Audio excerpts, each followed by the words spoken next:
पुजारी और मस्जिद में इमाम को 14,000 रुपया तनख्वाह पप्पू यादव के साथ, मंदिर के पंडित को 14,000 रुपया, आते ही मक्खन अंबानी को आपने रेलवे दे दी, अब अदानी को आपने एयरपोर्ट दे दिया। अब आप हमको एक बात बताइए कि क्या कोई गरीब का बेटा अब स्टेशन जाएगा? क्या कोई गरीब का बेटा ट्रेन कहाँ रुकेगा? ट्रेन वहाँ रुकेगा जहाँ पर उसको मुनाफा होगा। जब मुनाफा नहीं होगा तो वहाँ प्राइवेट ट्रेन नहीं रुकेगी। पप्पू यादव जिंदाबाद, पप्पू यादव जिंदाबाद।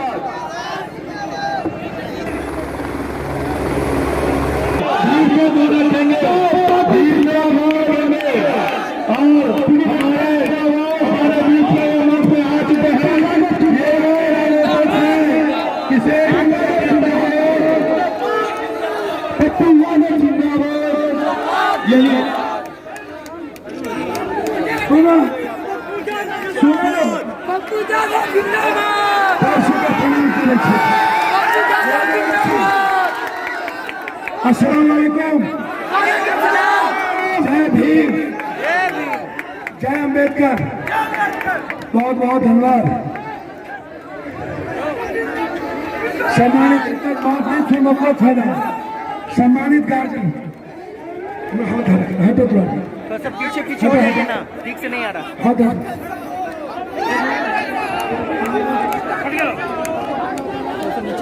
सम्मानित गार्जियन, ईश्वर तुल और देवतुल बुजुर्ग, आप हमारे परिवार हैं। मिथिला के लोगों को एक बेटे की जरूरत है। आप हमेशा कभी गुजरात, कभी नालंदा, कभी छपरा, मिथिला का बेटा क्यों नहीं? मिथिला के बेटे को अधिकार नहीं है क्या?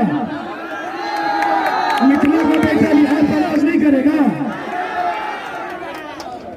जो लोग थोड़ा पीछे देखिए, थोड़ा सा, मैं आज नरेंद्र मोदी आए थे, कुछ दिन पहले भी आए थे, और यह आश्चर्य लगता है कभी कभी नरेंद्र मोदी के बारे में। ये देश के प्राइम मिनिस्टर है, आप ताली और नहीं बजाइए। ये क्या बोलते हैं, क्या चाहते हैं, मैंने कभी नहीं समझा। 6 साल हो गया इनको प्राइम मिनिस्टर बने। 6 साल में भारत का एक आदमी दुनिया के 30वें नंबर पे चला गया। 29% उसकी दौलत बढ़ गई। उसका नाम है मुकेश अंबानी। और भारत के 130 करोड़ गरीब की आमदनी 23% नीचे चली गई। मतलब गरीब की आमदनी घट गई 23% और एक आदमी की आमदनी बढ़ गई 29%। अब मोदी जी ये बात का जवाब नहीं देते हैं। कोई थोड़ा नहीं, मोदी जी आप इस बात का जवाब नहीं देते हैं।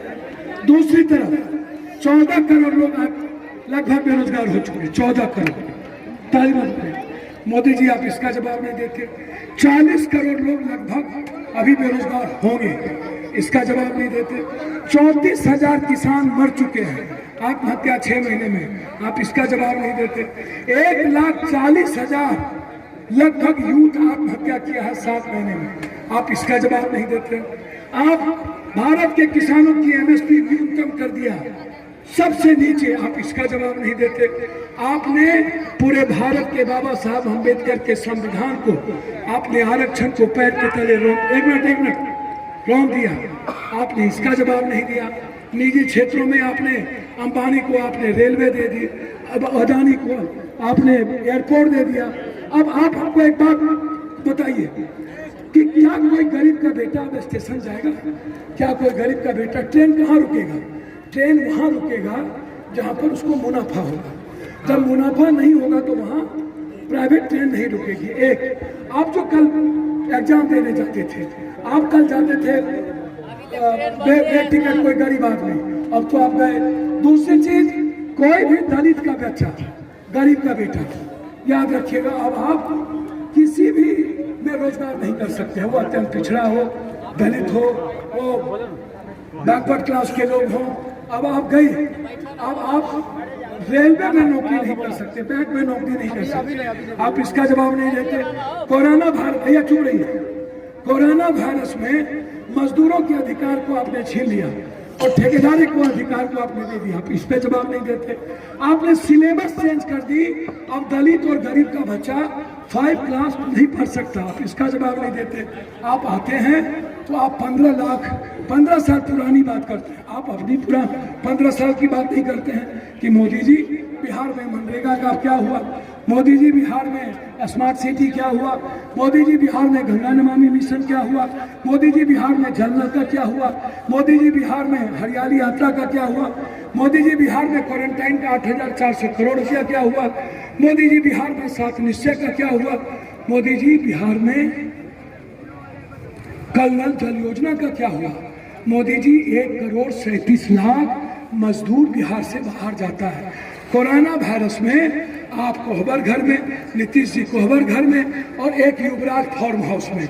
अकेला पप्पू यादव भारत के हर मजदूरों को 2-2 हजार रुपया देता है। तब आप मोदी नहीं थे, तब नीतीश नहीं थे, तब युवराज नहीं थे।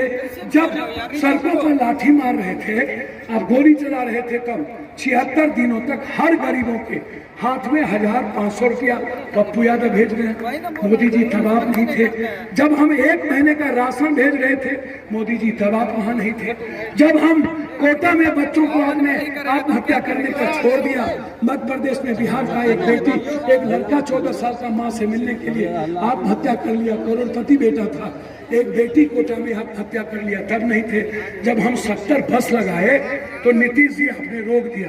फिर हमने 7 ट्रेन लगाया कोटा में, और हमने नीतीश जी को 750 बस लगाए बम्बई में, 3,500 बस लगाए पप्पू यादव दिल्ली में।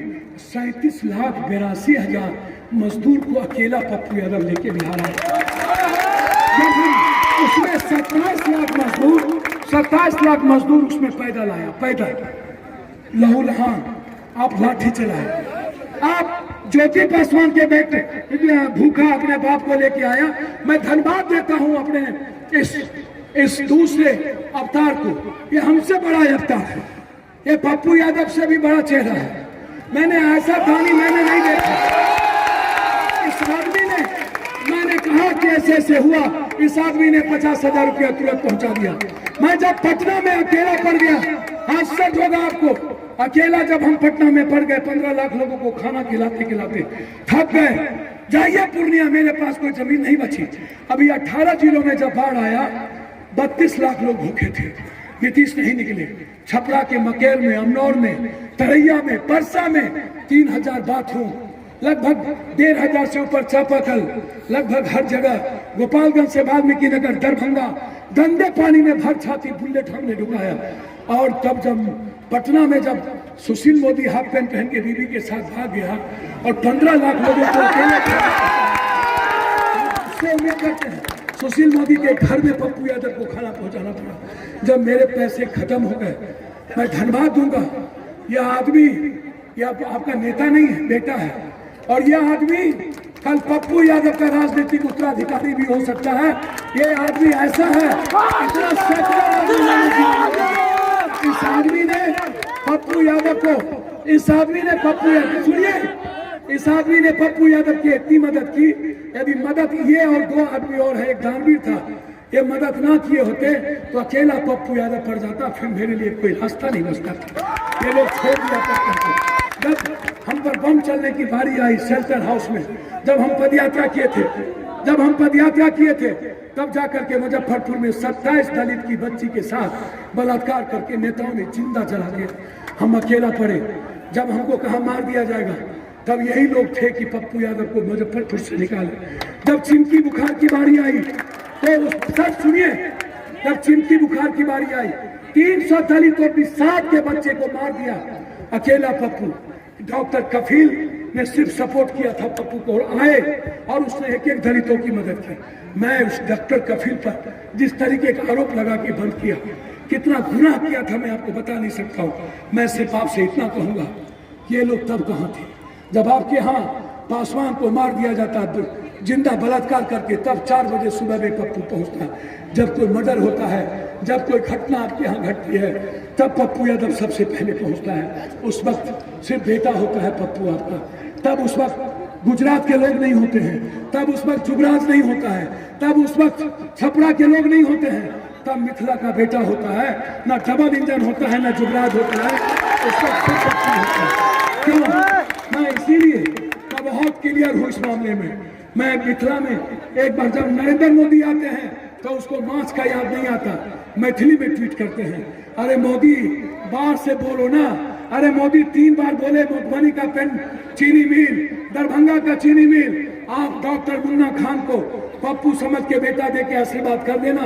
यदि 1 साल के अंदर मधुबनी और दरभंगा का सारी फैक्ट्री नहीं खुली तो पप्पू के पैदाइश में फर्क होगा। ये है मेरा प्रतिज्ञा पत्र और ये है मेरा शपथ पत्र। ये कोर्ट का दस्तखत है जज का और ये मेरा दस्तखत है। मैंने कोर्ट में साफ शब्दों में कहा, आप हमको 3 साल का वक्त यदि बिहार दिया, यदि एशिया का नंबर 1 बिहार नहीं होगा तो मैं राजनीति छोड़ दूंगा। 3 साल मेरी लड़ाई साफ है। आपके इस हाया घाट से अकेले बेटी अपनी बहन अपने भाई के साथ चलेगा। किसी ने छेड़ दिया या तो मैं जिंदा रहूंगा या तो वो जिंदा रहेगा। मेरी लड़ाई साफ है। कोई गरीब, किसी जात का गरीब, किसी गरीब है किसी सर नहीं बोल पाएंगे, चले जाएगा हेलीकॉप्टर। किसी जात का गरीब का बेटा बेटी मजदूरी नहीं करेगा। किसी सर रोकिए सर किसी गरीब का बेटा बेटी मजदूरी नहीं करेगा। 18 साल तक वो पढ़ेगा और जब तक वो पढ़ेगा तब तक उसके माँ बाप को 4000 रुपया पप्पू यादव की सरकार देगी। हम कोई कंप्रोमाइज नहीं करेंगे। इंटर के बाद कोई भी लड़का यदि पढ़ना चाहेगा और उसके पास पैसा कमजोरी होगी, 8000 रुपया हम तब तक उसके अकाउंट में डालेंगे जब तक वो कोई कंपटीशन नहीं करता है, तब तक वो पढ़ता है। मेरी लड़ाई कोचिंग फ्री करेंगे। आते ही कोई कोचिंग नहीं होगा, कोचिंग फ्री होगी। हर परिस्थिति में उसमें पैसा नहीं लगेगा। आते ही इंटर करने के बाद बेटी को स्कूटी और बेटा को मोटरसाइकिल पप्पू यादव की तरफ से पढ़ने के लिए मिलेगा। ये लड़ाई है मेरी लड़ाई। जो भी सिपाही भर्ती में आएगा, सिपाही भर्ती में आते ही हम रिटर्न का एग्जाम खत्म करेंगे। सिर्फ फिजिकल और 10th क्लास का सर्टिफिकेट होगा और सिपाही में भर्ती होगी, कोई रिटर्न एग्जाम नहीं होगा। मेरी लड़ाई जिस दिन गरीब के घर में एक बेटी जन्म लेगा उसी दिन पप्पू यादव की सरकार 1 लाख रुपया उसके नाम से जमा कर देगा ताकि उस बेटी को कंप्लीट रूप से कोई दिक्कत ना हो। जिस दिन याद रखिएगा पदक की तरफ से 600 रुपये का पेंशन आते ही पप्पू यादव 3000 रुपया करेगा और 28 तारीख को हर बूढ़ा बूढ़ी के घर में पेंशन पहुंचेगा। मेरी लड़ाई मेरी लड़ाई किडनी कैंसर, एक मिनट सर रोकिए, kidney cancer, brain tumour, heart का इलाज, जो जात हो, जो ऊंची जात, पिछड़ी जात, दलित, जो ठेला चलाता है, खोंचा चलाता है, सब्जी बेचता है 2 बीघा से नीचे, जो बटेदार है, दिहाड़ी मजदूर है, बंधुआ मजदूर है, उसके डॉक्टर यदि जांच लिखेगा। आज भी मैं 14 करोड़ रुपया भारत में खर्च करता हूँ गरीबों पर, सेवा आश्रम पर। जांच लिखेगा मेरी सरकार आते ही, किसी भी जांच में गरीब को पैसा नहीं लगेगा। ये मैं मेरे तरफ से फ्री हूँ। हर परिस्थिति किडनी कैंसर, हार्ट और ब्रेन ट्यूमर का इलाज गरीबी रेखा के नीचे हर परिवार का। सर रोकिए सर, ये नहीं होगा। लालू यादव वाला स्टाइल छोड़ दीजिए प्लीज, और ये उसके जुगाड़ वाला। मैं सिर्फ हमको सुनिए। And the change of Bihar, anyhow I change Bihar, मैं बदल के देखना चाहता हूँ। उसके बाद सीसीटीवी कैमरा, हर ऑफिस में सीसीटीवी कैमरा, मुख्यमंत्री के चैम्बर में सीसीटीवी कैमरा, सीओ वीडियो के सीसीटीवी कैमरा, बाजार में मेट्रिक सीसीटीवी कैमरा। और जो आदमी सीसीटीवी कैमरा में किसी बच्ची को छेड़ते दिख गया, किसी बाजार में दबंगई करते दिख गया, किसी गरीब पर हिंसा करते दिख गया, जात पात करते दिख गया, हिंदू मुसलमान करते दिख गया। एनआरसी में जब बम चल रहे थे 160, कहाँ गई मेरी बहन? यहाँ पहले आप बोल चुके हैं ना, हमारे आइए जी सोग जमाए, आप इनसे पूछिए शाहीन बाग, आप इनसे पूछिए 80 केस पर जोगी ने किया इस बच्ची, 80 350 मंदिर को इन्होंने सैनिटाइज किया, मस्जिद नहीं। और उसके बाद जोगी ने जिस तरीके से अकेला 160 सभा अकेला, जब पप्पू यादव तलाक पर बहस थी, यही मायावती, यही लोग, मैं एसडीपीआई के लोगों को धन्यवाद देता हूँ, बहुत एसडीपीआई की ताकत को, कि एसडीपीआई ने जब मस्जिद दंगा करवाया था दिल्ली में, अकेला पप्पू यादव हर मस्जिद को 2-2 लाख और मंदिर को 2-2 लाख रुपया पहुंचाया, और ये कोई पहुंचाने की हिम्मत नहीं। शाहीन बाग जामिया की लड़ाई अकेला पप्पू यादव, कौन था उस वक्त? क्यों कोई नीतीश और युवराज का बेटा नहीं था? क्यों नहीं अपने घर से निकला उस वक्त पप्पू? क्यों? ये लड़ाई थी मेरी। मैं आपसे दुआ मांगने आया, आप हमको 3 साल का वक्त दीजिए। यदि 3 साल में मकान यदि संविदा आते ही दस्तखत करेंगे, वेतनमान होगा किसी भी कीमत का। याद रखिएगा, सबसे पहला दस्तखत जीविका ममता आशा का 9,000 रुपया तनख्वाह, कोई भी नियोजित शिक्षक नहीं होगा, वेतनमान होगा और 40,000 से ऊपर तनख्वाह। याद रखिएगा। इसीलिए हम आपसे आशीर्वाद मांगने आए। एक बेटा आया, एक सगा भाई आया, आपके घर का भाई आया। हर कष्ट में मैं आपके साथ रहता हूँ, चाहे पटरी पर हो चाहे कहीं हो, चाहे सांप के बगल में हो। मैं 9 तारीख के बाद कोई नहीं मिलेगा आपको, सिर्फ आप हम पप्पू मिलेंगे, रात में पप्पू मिलेगा। मैं दूसरा पप्पू को देके जा रहा हूँ। ये है दूसरा पप्पू, जिसका नाम डॉक्टर मुन्ना खान है, जिसका नाम डॉक्टर मुन्ना पासवान है, जिसका नाम डॉक्टर मुन्ना राम है, जिसका नाम डॉक्टर मुन्ना यादव है, मुन्ना झा है। मैं ये इसमें खून, इसमें वो रिश्ता है। मैं यदि लगे कि मिथिला का बेटा को एक बार बनना चाहिए, तो मैं कहूंगा गुजरात, छपरा और नालंदा से आजादी और मिथिला का बेटा बन गया, तो मैथिली आते ही हर स्कूल में कंपलसरी, उर्दू कंपलसरी, पुजारी और मस्जिद में इमाम को 14,000 रुपया तनख्वाह पप्पू यादव के साथ, मंदिर के पंडित को 14,000 रुपया। आते ही मखान को दुनिया का नंबर 1 मिथिला का मखान वर्ल्ड को जाएगा, उसकी फैक्ट्री होगी। और फिश बॉल हम खोलेंगे और फिश बॉल से हर माछ को दुनिया भेजेंगे, और हर व्यक्ति के घर पर माछ और मखान से कार होगा। यही पप्पू कहने आया है। एक बार तो भरोसा कर लीजिए, एक बार दोनों हाथ यदि उठा के आप कहिएगा मुन्ना पर पप्पू का भरोसा है, भरोसा है,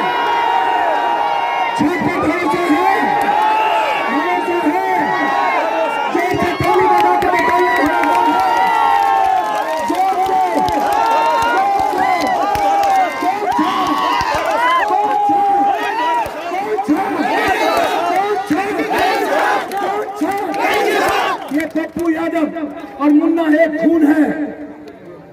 ये दूसरा पप्पू यादव दरभंगा में होगा, बस जिता देना। ये मूलधन है, पप्पू सूद ब्याज है। पप्पू का माथा आपके चरण पर होगा और किसी यूथ की आंख में आंसू नहीं बहने देंगे, यह मैं वचन देता हूं। इन्हीं शब्दों के साथ आप सबको दिल से पैर छू के प्रणाम और खुदा हाफिज करते हुए माला पिना दे। बाहर से जो है